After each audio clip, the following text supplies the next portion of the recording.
നല്ല ജനറേഷൻ എന്ന് പറയുന്നത് ഒരു കുട്ടി വളർന്നു വന്ന് ആ കുട്ടി ടീനേജിലേക്ക് കടക്കുന്ന സമയത്താണ് അച്ഛനമ്മമാർ ആദ്യമായിട്ട് ആ കുട്ടിക്ക് ശിക്ഷണം നൽകാൻ തുടങ്ങുന്നത്. ഇവിടെ കണ്ടുവരുന്നൊരു പ്രതിഭാസം ഞാൻ പറയുകയാണ്. കുട്ടി ടീനേജിലേക്ക് വരുമ്പോൾ ഇത്തിരി റിബല്യസ് ആയിട്ട് മാറും. അമ്മയെ അച്ഛനെ അനുസരിക്കാതിരിക്കും, ഡിസൊബേ ചെയ്യും. അപ്പോഴാണ് അവനെ കൊണ്ടുപോയിട്ട് എവിടെ ശാഖയിൽ കൊണ്ടുപോകണം, സത്സംഗം കേൾപ്പിക്കണം എന്നൊക്കെ പറയുന്നത് അവർ. ഗുരുവിൻ്റെ ശ്രീനാരായണ ധർമ്മം പഠിക്കുന്ന ഒരാൾ ആദ്യം മനസ്സിലാക്കേണ്ടത് ഒരു സ്ത്രീയും പുരുഷനും വിവാഹം ചെയ്ത് ഒരു പ്രജയെ ഉൽപ്പാദിപ്പിക്കുന്നതിന് മുൻപ് തന്നെ കുറേ ഡിസിപ്ലിനുകൾ പാലിക്കേണ്ടതുണ്ട്. ഒരു കുഞ്ഞ് ഗർഭാശയത്തിൽ രൂപം കൊള്ളുന്നതിന് മുമ്പ് തന്നെ ആ അച്ഛൻ്റെയും അമ്മയുടെയും മനസ്സും ശരീരവും വപുസ്സും വളരെ സംശുദ്ധമാക്കി വെച്ചുകൊണ്ട് ഒരു കുഞ്ഞിനെ പ്രാർത്ഥനാപൂർവം ജനിപ്പിക്കാൻ കഴിയണം. അങ്ങനെ ജനിച്ചു വരുന്ന കുഞ്ഞിന് സാത്വികമായ ഒരു മാനസിക ഭൂമിക ഉണ്ടായിരിക്കും. ആ കുഞ്ഞ് ഹൈപ്പർ ആക്റ്റീവ് ഒന്നായിരിക്കില്ല, ഒരുപാട് രോഗാതുരമായ മനസ്സുള്ള ഒരു കുട്ടിയായിരിക്കില്ല. നമ്മുടെ പല കുട്ടികളും അമ്മമാരുടെയും അച്ഛൻ്റെയും ഒക്കെ കാമത്തിൻ്റെ ഉൽപ്പന്നങ്ങൾ മാത്രമാണ്. അതിലൊരു സ്വദേശതയില്ല. ആ കുട്ടികളുടെ മനസ്സ് രൂപപ്പെടുത്തുന്നതിൽ അച്ഛനമ്മമാർക്ക് ഉത്തരവാദിത്തങ്ങൾ ഉണ്ടായിട്ടില്ല. ഇനിയെങ്കിലും ആരെങ്കിലും കുട്ടികൾ കല്യാണം കഴിക്കുന്നതിന് മുമ്പ് അവർക്ക് ആദ്യം കുറേ കാര്യങ്ങൾ പറഞ്ഞു കൊടുക്കണം. അച്ഛനമ്മമാർ കൊടുക്കണം, ഏറ്റവും ചുരുങ്ങിയത്, അല്ലെങ്കിൽ അതിന് കഴിവുള്ളവരെ കൊണ്ട് കൊടുപ്പിക്കണം.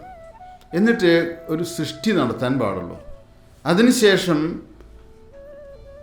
കുഞ്ഞുങ്ങളെ ടീനേജിന് മുമ്പ് പഠിപ്പിക്കാനുള്ളതൊക്കെ വാല്യൂസ് മുഴുവനും 12 വയസ്സിന് മുന്നേ പഠിപ്പിക്കണം.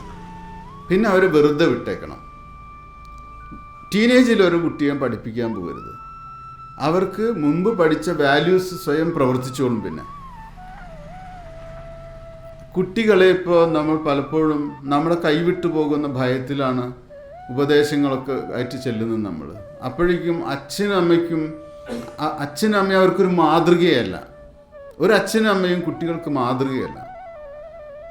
അച്ഛൻ മാതൃകയല്ല, അമ്മയും മാതൃകയല്ല. മാതൃകയില്ലാത്ത ഒരു അച്ഛനും അമ്മയും കുട്ടി ഉപദേശിക്കാൻ ചെല്ലുമ്പോൾ അവർ ചോദ്യം ചെയ്യും. അത് സ്വാഭാവികമാണ്. അപ്പോൾ കുട്ടികളെ ജനിപ്പിച്ചു കഴിഞ്ഞാൽ അച്ഛനും അമ്മയും അവർ ഗുരുവായിരിക്കണം,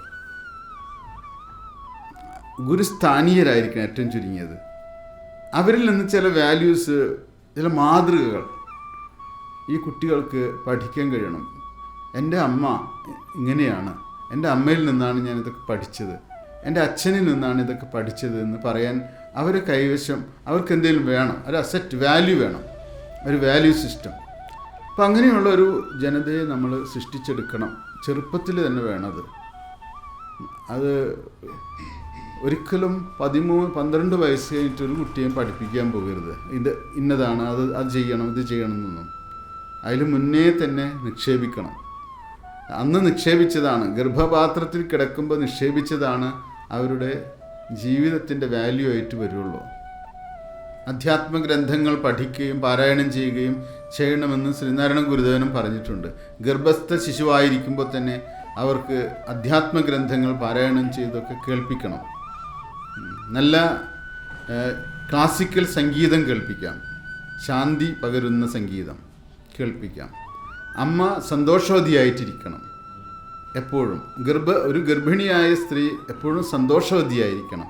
അച്ഛൻ ഒരിക്കലും അമ്മയെ വേദനിപ്പിക്കുകയോ ഒരിക്കലും മർദ്ദിക്കുകയോ ഒന്നും ചെയ്യാൻ പാടില്ല, ശകാരിക്കാനും പാടില്ല. അപ്പോൾ ഗർഭസ്ഥയായിരിക്കുന്ന ഒരു സ്ത്രീക്ക് കിട്ടേണ്ടുന്ന പരിചരണം ദേവതാതുല്യമാണ്. ആ പരിചരണം കൊടുക്കാൻ അച്ഛൻ ബാധ്യസ്ഥനാകണം. ആ കുടുംബത്തിൽ അതേപോലെയുള്ള, കാരണം ആ അമ്മയുടെ ഗർഭപാത്രത്തിൽ ഇരിക്കുന്ന ഒരു കുഞ്ഞാണ്, വളർന്നു വരുന്ന കുഞ്ഞാണ്. ആ കുഞ്ഞിന് കേൾക്കാൻ പറ്റുമെന്ന് ചോദിക്കും. ഗുരു തന്നെ പറഞ്ഞിട്ടുണ്ട്, കണ്ണില്ലാതെ കാണുകയും ചെവിയില്ലാതെ കേൾക്കുകയും മൂക്കില്ലാതെ മണക്കുകയും ചെയ്യുന്ന ഒരു ആത്മാവ് ആ കുഞ്ഞിലുണ്ട്. അത് കേൾക്കും. അപ്പം നമ്മൾ വിചാരിക്കുന്ന പോലെയല്ല.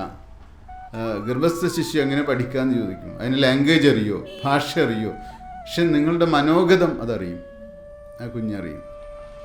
അതാണ് അതിൻ്റെ പ്രത്യേകത.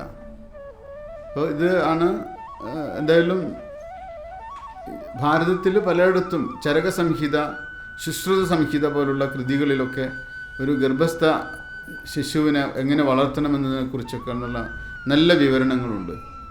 തമിഴിലെ തിരുമന്ദിരം എന്ന് പറയുന്ന കൃതിയിലുണ്ട്. ഗുരുദേവൻ്റെ ശ്രീനാരായണ ധർമ്മം, പിണ്ടനന്ദി പോലുള്ള കൃതികളിൽ അത് പറയുന്നുണ്ട്. അപ്പോൾ ഇത്തരം അധ്യാത്മ സാഹിത്യങ്ങളൊക്കെ പലർക്കും പരിചിതമാണ്.